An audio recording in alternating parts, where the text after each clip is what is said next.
YouTube, what's up? We're back with another video, ready to rock and roll. And before you get all up in a bunch and all, where's your video? I recorded this whole lift on Friday, actually Thursday, because we're one day behind. So Friday was our arm day. Recorded this whole lift without an SD card in my camera. So I recorded the whole thing, press go, press stop, press go, press stop, talked for the whole time, and then realized there was no memory card in my camera. So that was super cool to come back to. And then I was kind of fed up with it, so I didn't make up for it, but we will be getting an upper body lift in today to make up for that. And it is my birthday today, so be nice to me. I'm 28 years old. Way too fucking old, dude. Way too old to be making YouTube videos. What are we doing out here? But yeah, 28.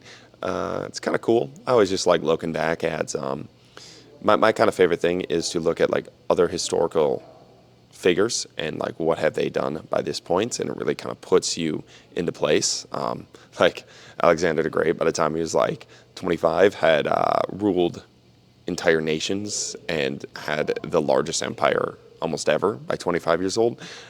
So anytime you are at a certain age and you're looking back like, oh, I've done enough, it's like looking at that, it's like, well, there's probably a lot more that you're probably capable of, and probably a lot more that you can go do, and the kingdom that you want to rule is left out there for you to go take. So that's kind of something I like to think about on my birthday. Like to do a lot of thoughts and growth on the past year and all of those silly little things that kind of just help you put things in perspective just a little bit. But feeling great, feeling good. I feel young for a 28-year-old. I was hanging out with some of my friends that are my age, and it's kind of sad sometimes how much you let yourself age because of a number. You know what I mean? Like it's just like, and at some point, like that's just, I don't know. I just feel like we accept things just to accept things. It's like, oh, once you hit a certain age, it's time to grow up. Except growing up in the sense is not having a successful business, which we have. It's not having an impact in your field, which we have. It's not having good relationships with people around you. It's not, none of these things. It's like growing up is stop doing fun things, stop playing. Like, why are you playing softball? Like, one of my friends asked me, like, what are you most looking forward to this weekend? I told them it was a softball tournament, and they laughed and like kind of got angry at me and were like ready to lecture. I'm like, it's silly, man. Like, what are you looking forward to this weekend? Like, not doing that because you're incapable, like your body's incapable, only because you have accepted that your body's incapable and that somebody has told you to grow up. It's just such a silly kind of thought process that a lot of people get stuck in, and it's kind of sad to see where it goes, because by the time you're 30, people are just done. Like, they're just done. They're just working these corporate jobs that they don't like. I just see so many of my friends falling into these traps, working corporate jobs they don't like, under the guise of, I'm growing up, I'm doing these things. I'm growing up too. We got a successful business. We're having impact every single day. We're doing all the things. We have a great community of people around us. I really, really enjoy my life. You don't have to give up things because somebody else told you to give them up, right? Like, if you have a passion to go move, and you should have a passion to go move, you should have a passion to express that which your body wants to express. That's not part of growing up, man. That's just part of lying to yourself of why you aren't taking care of yourself. And it's a huge process of taking care of yourself. So all of that to be said, don't grow up. Like, do really successful things, and then do things you enjoy and play and take care of your body and take care of your health. And I think you can stay a lot younger than people want you to stay.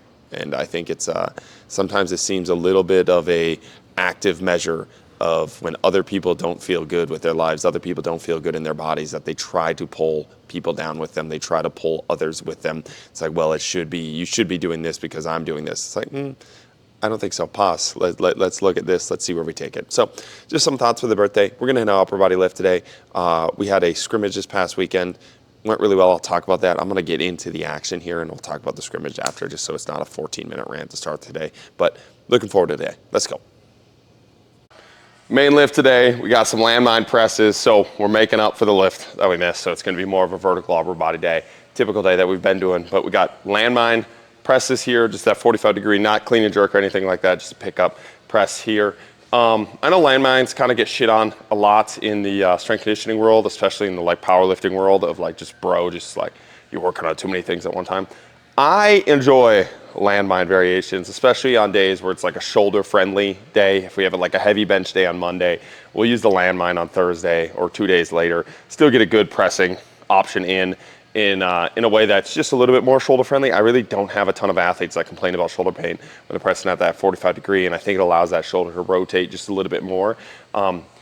It's a little bit of a pain in the butt to actually load up, and I think that's one of the parts with a landmine that you could have a negative with, is that not a lot of athletes go very heavy, and it's seems to be like a lift that if people are enjoying landmines, they get very technical about. It like becomes almost a cult, and like you need to press like certain ways and certain patterns and things like that. And I think a lot of times you can lose the actual stimulus of just pressing in that rotational pattern here. And the other thing I think people say is like talking about like the core being worked at the same time. It's like being a limiting factor, whatever it is there.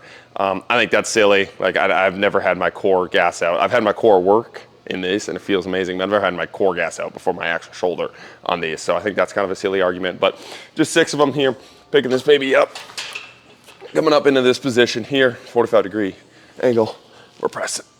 Oof. Oof. Oof. Oof. Oof.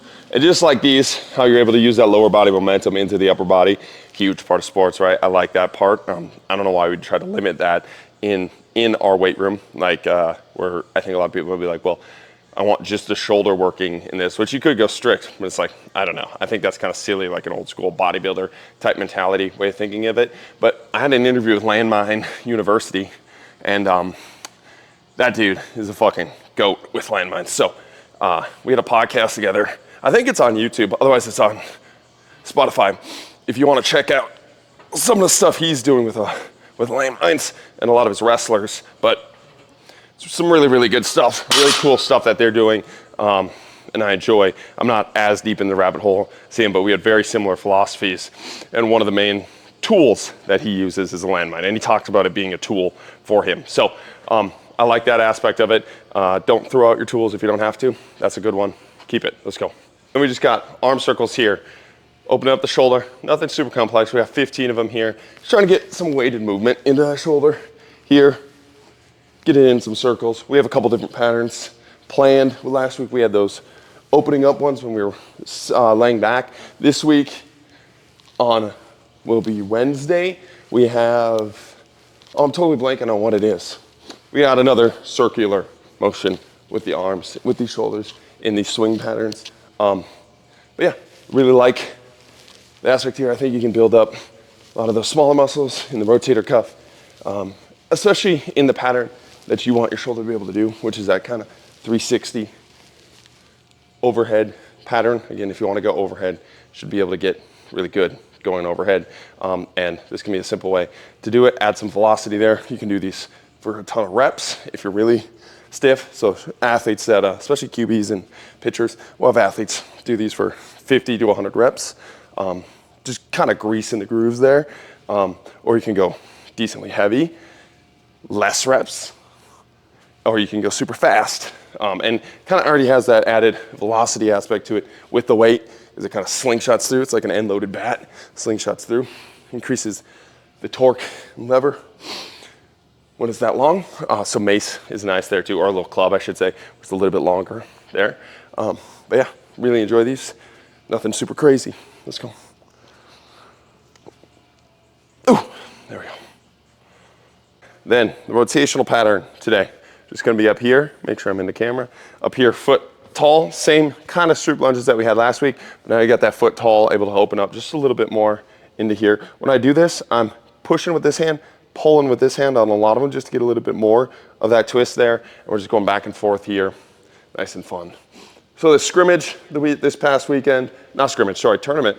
First tournament, not with the full team, not with our team yet, which kind of stinks. That'll be, I believe this weekend we have our team. This weekend was just kind of a pickup team. I had another guy from our team on the team, so there was at least 2 of us from our normal tournament team. But went 13 for 17, so it was like a 780 average. We were playing on super, super short fields, so they were only 270-foot fields, which is crazy small. That means literally almost everybody can hit a home run. And any line drive I hit is gonna go over the fence. So I had to work a lot of fundamentals this weekend, which was fun, cool experience. not cool, but just cool to see things pay off. So a lot of grounders, a lot of hitting it through people and purposely doing so. Not as sexy as that line drive swing where it's really just hitting the fence at 300, that cut swing, that beautiful cut swing. And we had a couple of them. We had a couple home runs too, but really just tried to pick apart spots. So go middle, hit that push side gap, hit that 5-6 hole, blow through people. Exit velo was pretty nice this weekend. I think I went through 4 or 5 gloves, like hitting at people, which isn't ideal. Probably don't want to hit at people, but it was reassuring that we had enough exit velo that like we hit it out of me and they either got out of the way or it went through their glove. Middle shot needs some work. So I was practicing middle shot a little bit too middle and I was hitting a lot of pitchers, which is all right. Like it's not the most it's not the best thing to do in softball, but it's also not like forbidden in tournaments. But I don't really want to become the guy that hits the pitcher. And the thing when you hit the pitcher, a lot of times it ends up in being out. So 2 of my 4 outs were hitting the pitcher and it falling off of the pitcher and rolling to the second baseman. Like that was some bullshit. Like hit him really hard off of his chest, rolled to the second baseman, toss it to 1, which sucks. But I got to go a little bit more push side with that middle shot and kind of open that up. But it was kind of funny because it showed the practice of like I had mastered hitting the singular spot and I was smoking that spot in the games. I just realized, oh, my practice is a little bit off. Like I'm smoking the wrong spot. My middle swing is just a little bit too middle. And again, it was nice to have that in the arsenal, but want to be a little less doubt in the spot. Like give them no option on that swing. So that was the tournament updates this weekend. We took 3rd at the tournament, it was good for the firepower we had, right? It was, I don't think we really had the firepower to win. You never know at some of those tournaments, but yeah, I don't know if we really had the firepower to actually go and win it. And I think taking 3rd with that team was pretty solid. This weekend, we'll have our full Run for Ryan team. And when we have the full Run for Ryan team, we have the firepower to win any tournament. So, and that doesn't mean to be a brag, but it'll still be a battle every tournament. It doesn't mean we win everything ever. But it'll be a fun battle this weekend. And it's cool knowing going in with your boys that you're like, oh, we got the firepower to do this. We don't have to have like a miracle on the softball field to win this tournament. So we got that this weekend. We got a Ironman too. So it's an Ironman Saturday and an Ironman Sunday. Co-ed Sunday, men on Saturday, 7 games apiece. So I'm going to get 14 games of softball in. One of the things, and I'll talk about this tomorrow in the lower body days, I'm going to start increasing volume in hops and increase volume in like hamstring pulses and stuff like that. Towards the end so we lost our first game this weekend. So if you lose your first game in a double elim tournament, you got to win a lot of games to get yourself back. So the fact we got back to 3rd place after losing our first game, miracle. But we had to play 7 games to get there. 7 games to get to 3rd place. If you just win straight through, you can win the tournament in 4 games in that tournament specifically. So we had to go 7 to go 3rd. But felt like the hamstring was tightening up just a little bit. Nothing bad, but I was like, ooh, that's definitely something I could work on. There's just a lot of high volume sprints. Like I was sprinting left and right in the outfield on the bases in 7 games. But if I'm able to build up the tolerance of that hamstring just a little bit more, I think I can be just a little bit fresher in those later games. And I never really felt super gassed, but just small details, especially when we play the teams that we want to play and we get to the level that we want to play, I want to be like as fresh as possible. I don't want to feel anything in the hamstring, right? So some thoughts there. What do we got next? We did the swings, the rotations here. Oh, we got 1-arm chin-ups. These are really cool. I'm going to show you these and we'll go from there.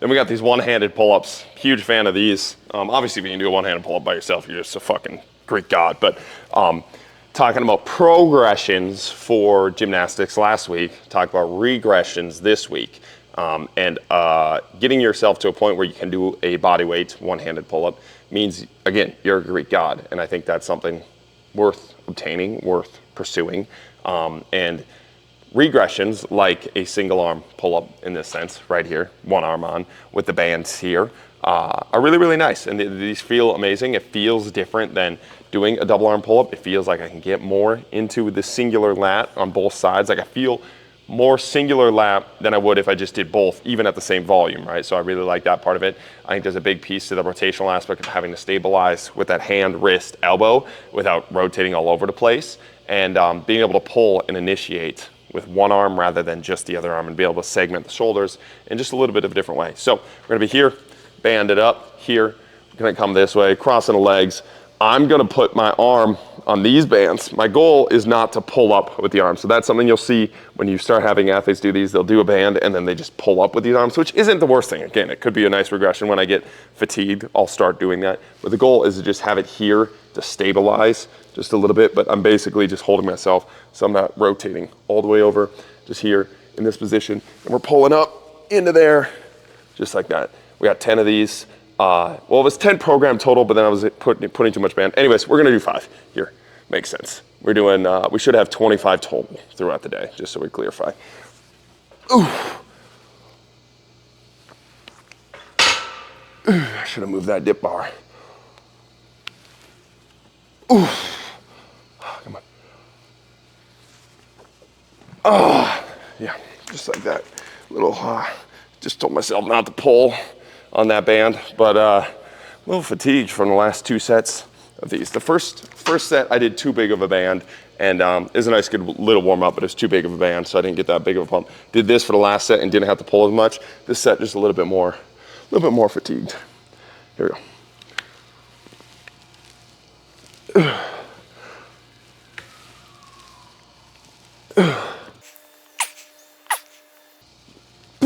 There you go, nice. And that's just another, again, for the shoulders, getting athletes hanging.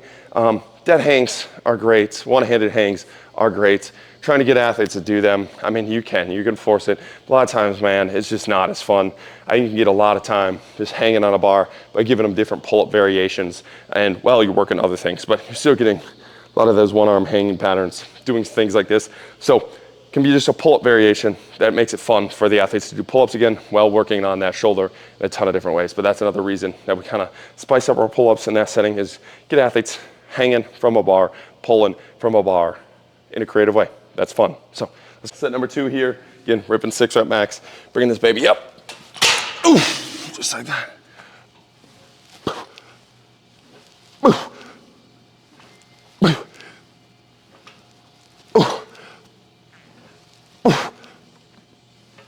Oh, nice.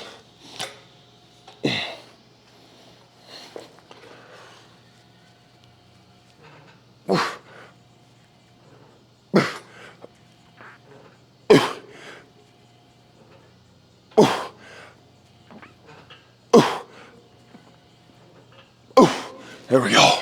Boom. Woo! All right, keep ripping. Next set here, see how heavy this is. Might be the last one, might add another one. We'll see what happens. Here we go, 6 of them.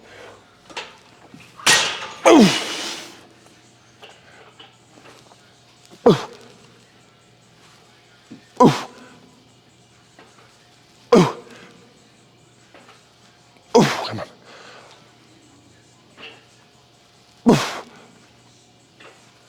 Oh, yeah. All right, that'll be the last set there. Shit's heavy. Here we go. Oof. Oh, come on. Oh my God, I'm falling. Here we go. Focus up. Oof. Oof. Come on. Oof. Come on. Ah! Falling off. Woo! Dang, shit was heavy. I should have started with that left foot. So it was nice when I started with the right foot, because I just get in this nice planted position while I'm switching. A little off balance, falling all over the place. Should have started with my weak arm on that one to get in that position and then be able to muscle through with the right arm. But that's pretty good, felt solid. One more set of pull-ups here. We'll rip those. Then we get to accessories. Should be quick. Let's go. Stretch today. Gonna be this little half pigeon, weighted. So we're gonna be up here. I'm gonna hold this, try to get a good little stretch here in this position before you go. And we're gonna pick this up and stretch, just like this. Feeling this, I liked, in the first, we already did right leg, liked grabbing this, kind of bending into there. You're really in that oblique QL region. If you wanna go up and then sink a little bit more, you get into that glute a little bit better. I think I had this bench just a tiny bit too high, so it's more oblique QL here rather than the glute, but I mean, it's all kind of crosses over and ties into each other and makes the side body feel nice here. So 2 minutes, let's rip. Woo! Yeah, that baby, that's nice. That one feels good. Oh yeah, just come out of that stretch feeling like a new person. All right, let's get to our handstands. Keep going from there. That one, I almost kind of want to take a little nap ski right now. Here we go. Then we're taking those bear crawl kick-ups. We did, I believe it was last week, maybe it's 2 weeks ago. I think it was 2 weeks ago actually. The bear crawl kick-ups. And now we are adding a walk to it. It's the same thing we were doing, getting into this bear crawl position, kicking up into it. So bear crawl here, kick up into the handstand, and then the only difference is today we'll try to walk with it. With these, again, talking about that contact buildup that we're talking about, the contact prep with the hands, wrists, shoulders. When we're doing this, a lot of athletes are not unable to walk with this handstand position. They're just not there yet, right? So I'm just looking for that contact with the hands and getting them to interact with the ground. So a lot of them will look like this. They'll come up, and then they'll come back here. Again, just walking on the hands just a little bit. Coming up, walk, just like that. Those kick up just a little bit, walk, just like that. And we're just trying to get some volume on the hands.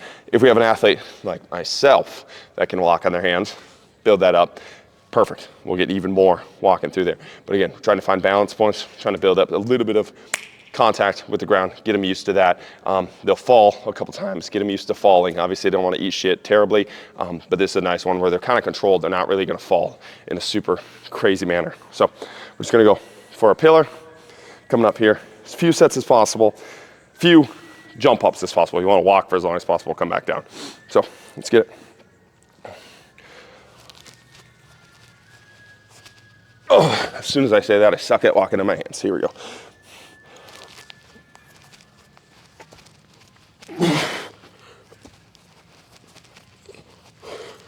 Whew. Woo. All right, now we gotta go back. Come on.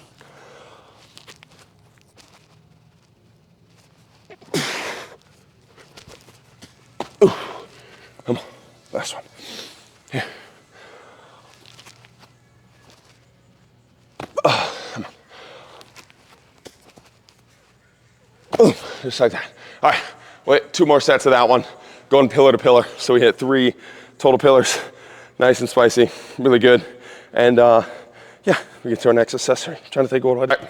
Then we got these band resisted or assisted is pulling you down. Could like assist the gravity, you know, assist the speed. Band resisted curls here. Standing up here, drop catch, dropping the bar, catching the bar, coming back up. These were actually, I believe, on my very first YouTube video that I did with no noise. It was just the full workout, but really enjoy these. I enjoyed these then, I enjoy these now. The overspeed component of the upper body here, building up those elbows, building up those biceps. Good little pump here. Here we go. Pause in here.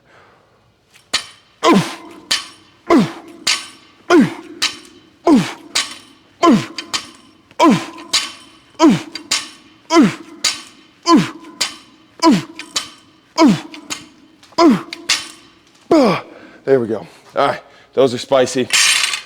When you do the drop catches, right?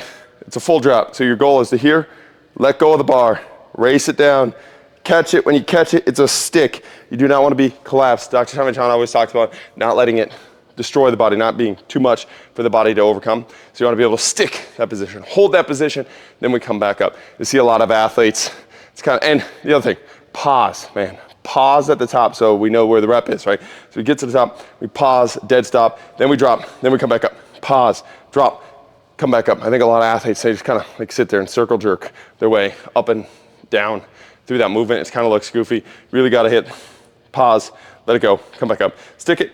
Kind of repeating myself there, but it was a little out of breath from that exercise and the handstands. But anyways, really like these, building up the elbows, building up the biceps.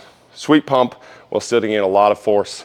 And again, could be consider a little bit of a contact prep. I really like looking at how can we get more contact prep stuff done in the weight room. And I think stuff like this is great for those wrists and the hands, the ability to stick and hold that position without completely collapsing. You'll see with the athletes with wrist problems, they'll completely collapse, and we really got to build that up, sticking here. So you can do the same thing with the easy bar. Obviously, do the same thing without a band. But really like this exercise. Keep going to the next. So we had tricep pushdowns programmed.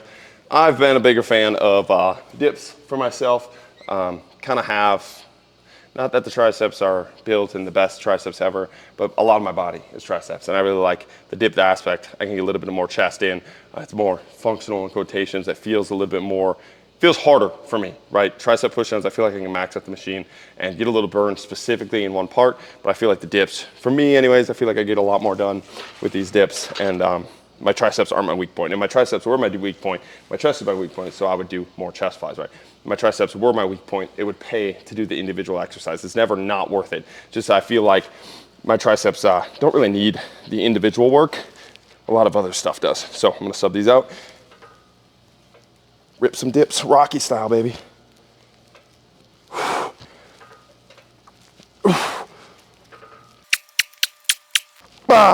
There we go.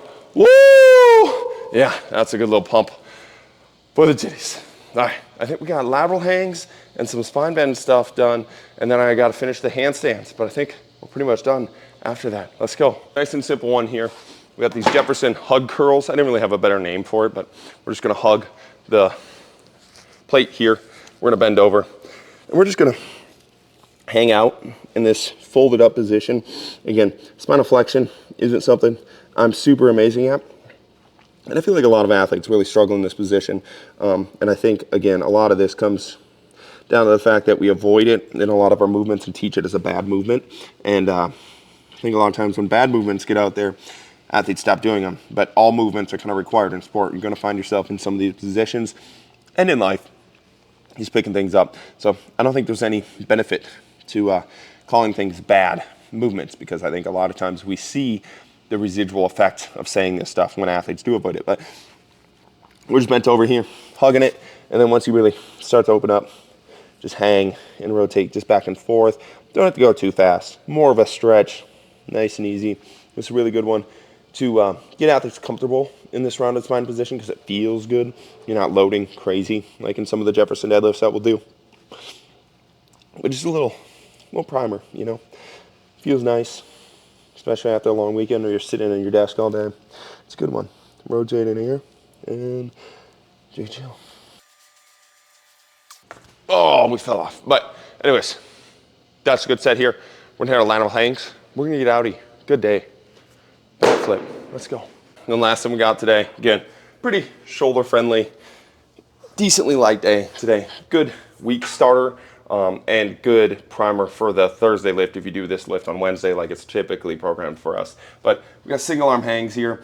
This lateral hang, if there is a holy grail of shoulder arm care for my overhead athletes, this would be the one. The feel on the elbow, the feel on the shoulder, man, it just, I don't know how to describe it. You just go hang, man. Just go try this one. Tell me what you think. Huge fan of it. We got 1 minute each side. We got 30 seconds left each side. And we're hanging in this position. Boom, just like that. All right, again, that one feels really, really nice on that shoulder. Really, really nice on that elbow. And this is the shoulder and elbow that are having some issues because that softball swing just feels like, again, it's not the best terminology of thinking about things like the compressive, expansive kind of thought process, especially just in the way that I use it. I use it more in this meathead way. It's like, compress, structure, damage versus like the expansion, which is like the stretching aspect, the breathing aspect, the feel good aspect of training. And I think there's a big balance to how you use those two things. So softball, it's all going to be compression, that compression aspect, that contact aspect, that acceleration, deceleration aspect, lots of force through that elbow, right? How can we get into some of these expansive type patterns where it's opening up, it's stretching, it's holding? And I think hangs, this lateral hang can specifically be the best one. So when I talk about expression and compression, expansion and compression, it's not necessarily in the like the PRI model of things. I just like that terminology. It fits into my head. It's more so in my own terminology, making it up as we go, just to kind of fit the patterns, because I know some coaches are butthurt about how you use slang, and I get there's importance to being clear about it, which is why I'm trying to clarify. But in my model, that's how I think about compression, expansion type things. Fits really well with some of the back stuff that we do. Boom. All right. Let's bring this over here and say goodbye. Just like, let's bring you up just a little bit so you don't have to just stare at my stash. Boom. All right. That's a day. Okay. A little bit quicker, a little nice warm up for the week. Wanted to record this lift and get it out there for you guys, get a Monday lift out there for you guys. My birthday plans, I had a concert this past weekend. Went to Marshmallow. It was actually a blast. It was super, super fun. And then yesterday got in some beef with the strength conditioning world in Boyle, and going to be talking about that in a separate YouTube video that I'll be recording today. Most importantly, if you guys feel something, if you guys see an authority figure, say something, myself included, Jake included, Will included, all my friends included, everyone includes, like it's included. Say something, right? I think, and again, we're going to cover this in detail, but I think a lot of people are scared of people like Boyle. And when people are scared of you, you can say a lot of stupid things and get away with a lot of stupid things, right? And that is such a curse. It is such a curse because your own echo chamber will lie to you into believing that you are correct. And I believe that is what happened in this situation. It's you block everybody that disagrees with you, you argue with everybody that disagrees with you, and you never say anybody else is right. It's always somebody else's fault. It's always this big issue, and we're going to block them. I just think that's such a coward way to solve a problem. But unless somebody is really being spammy or like trying, like you just can't handle it. I think if somebody's giving you a legit argument, if your argument back is to block them, I think that's just unbelievably cowardly. And what it does is create this echo chamber where you are always right, and none of us are always right. When you have that echo chamber and you feel like you're constantly right, I promise you are wrong way more often than you want to think. And the thing that I'm seeing with this Boyle situation is a lot of people see that he's wrong. A lot of people see that he's wrong in the same way that Ben Patrick's wrong about knees over toes in some of his out there philosophies, in the same way that Stuart McGill is wrong about some of the things. And all these people will talk about Seidman, they'll talk about Stuart McGill, they'll talk about knees over toes. But when it comes to Boyle, they have this fear that Boyle's going to block them. They have this fear that he's not going to hire them, or whatever this weird fear is. And to me, that shows just such little faith in your own abilities that you feel like another person, another man, another person in the field can completely take away your career based off something that you said. If you're worth something, you're going to get paid, right? If you are worth something, if you have enough belief in yourself, if you feel like I'm actually worth it, speak up and say these things, and stop being scared to voice the opinions you're voicing to me in the DMs. I posted a meme about Stuart McGill and Boyle yesterday, and I shit you not, probably 400 DMs yesterday in the Instagram DMs, laughing, saying it's fucking hilarious, saying, wow, I can't believe you came at Boyle. Like, more people need to do this, more people need to call out the bullshit. And I'm like, yeah, fucking exactly, guys. Like, stop DMing me and actually say something about it. Stop just fucking ignoring the bullshit that we are spreading. And when you ignore bullshit, it gets to a point in which it's at currently where he is this tyrant that does have control because nobody ever stopped it early on. Nobody ever said anything like, hey, that's a stupid idea, that's a bad idea. And I have nothing against Boyle. I like personally, I have no personal vendetta against Boyle. I disagree. And I want him to succeed. I want him to make money. All of these good things. I want him to have a happy life. That's the other thing with strength conditioning. It's like we're arguing philosophies. We're arguing about PE. I don't take any of it serious enough to actually go at his life when I'm making memes or anything like that. It's not at his own personal life or soul. I want the man to be happy. I want everybody to be happy, right? I want everybody to be at peace. I believe competition is a great thing to have in the field. I believe people pushing back on your ideas is a great thing to have on the field. And I feel like if you're scared of competition, you're scared of somebody pushing back on your ideas, it should tell you a lot about your ideas. If you guys feel like you see something, you feel like something is wrong with somebody's philosophy, mine included again, say it. Call it out, meme it. Stop taking these things like in this weird like, oh, it's going to determine the rest of my life if I tweet this, if I actually say the truth. It's just super frustrating because it's all these people that are against censorship. They have the American flag in their bio, like all these like freedom-based things. And then it comes down to actually putting your money where your mouth is. And nobody does it. Nobody actually puts their nuts on the line and is like, hey, I'm actually going to stand against this. It's, oh, that guy has control right now. I need to suck on the tit of the giant to keep my role in this cult, to keep my spot in this cult. I'm not saying call. You don't have to be a troll like me. You don't have to be a meme like me. But I just really think that if you actually feel like something is wrong, you should say the thing that is wrong and stop going with the bullshit.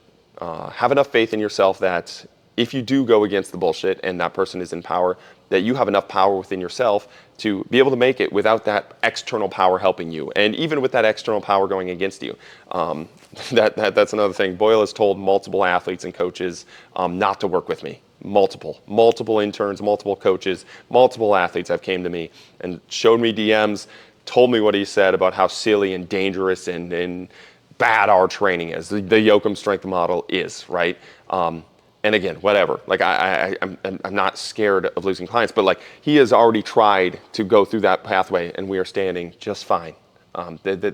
No one person has that amount of power over a field unless you allow them to have it, right? Put out good content, have enough faith in yourself, and the clients will still come even if you are calling out the bullshit, right? Even if you are going against the powers that be. And I know because I know the things that he has said behind the backs of behind other people, and we're still standing strong, and we're still here. So, long overarching message. Again, I don't have a ton of individual hate towards the person. I have a lot of disgust towards the situation that our field is currently in, where you are not allowed to speak up against certain people, and where this whole respect your elders thing is like the end all be all of strength conditioning discussions. If at the end of the day it comes down to that moment, it's just like, I've been here longer than you, I'm right. No, argue the point, and if you can, and since you have been here longer than me, you should be able to argue this point better than me. Argue your point, make your case, and then go from there. Do not use this, do not fall back on the elders, respect your elders, appeal to authority type argument, right? Prove that you're an authority. Prove that we should look to you for an answer. Don't just block, don't just demise. That's the only thing I have about the situation. And then people on the outside, I'm disgusted that we have all these DMs saying these things, but nobody's making the post. Nobody's actually speaking out about them. It's all in private, right? And if that's just not your personality, I understand that aspect. But if you're scared to do it, I think we should look internally at why you are scared and what that actually means and where that leads to not only our field, but the world. If you don't speak up against things that you feel are wrong and you feel are incorrect, not even wrong, like morally wrong. That's just whatever. We're talking about strength conditioning, right? But I think you shouldn't have to worry about picking dumbbells off of a rack. And I think Boyle has a tweet about the dangers of picking dumbbells off a rack. I don't think back squats are satanic, right? These are the small things we're arguing about. I'm more so fired up about the situation around why we argue, or why I'm not allowed to argue about these things, and why others don't argue about these things because of scared of their career, whatever it is. So, kind of a long rant there. I'm gonna go celebrate my birthday. I'm gonna go make a post on the Boyle thing. I'm gonna go hit a lot of softballs tonight. Tomorrow we'll do some lower body. Feeling good, looking good. Softball swing is really coming together. The swing specifics are great. Life is in a really good spot right now. I'm happy. I feel fulfilled. I feel like making an impact. I feel like, there's a lot of good things going on right now. And 28 years of life has been cool. So I appreciate you guys being here for this chapter of my life, for this piece of my life. And thank you for the continued support. Thank you for making it this deep into the rants. And wish you guys the best. Keep chopping wood.